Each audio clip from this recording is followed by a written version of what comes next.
जी हाँ, पंचायत चिताप कला में चर्चा सरेआम है। थाम ले गिरतों को, वेंकटेश उनका नाम है। वेंकटेश उनका नाम। वेंकटेश भैया जिंदाबाद जिंदाबाद जिंदाबाद। रूबी देवी जिंदाबाद जिंदाबाद जिंदाबाद। शिवम शर्मा। चिताप कला पंचायत के जनता जिंदाबाद जिंदाबाद जिंदाबाद।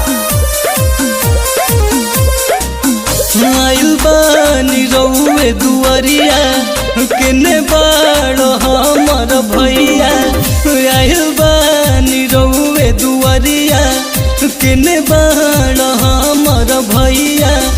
कदी न दाया हम पे पार लगा दीना। ए चाचा ए चाची, हमरा वेंकटेश भैया के वोट दे के जितावे के बा। अपना पंचायत के मुखिया बनावे के बा। अपना पंचायत के विकास करावे के बा। मुखिया बना दी हम करी कर जोरिया। वही पंचायत में विकास के बयरिया।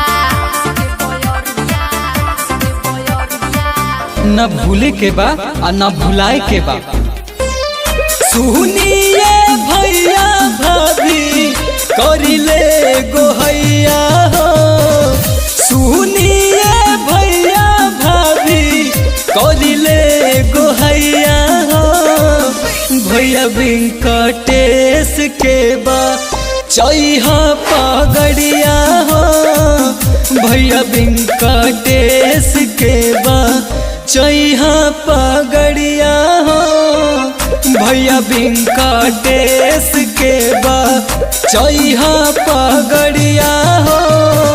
भैया वेंकटेश के बा चैहा पगड़िया हो। ए हमर बाबू, अरे यहाँ के जीत एकदम पाका बा। यहाँ के झंडा लहरता एकदम।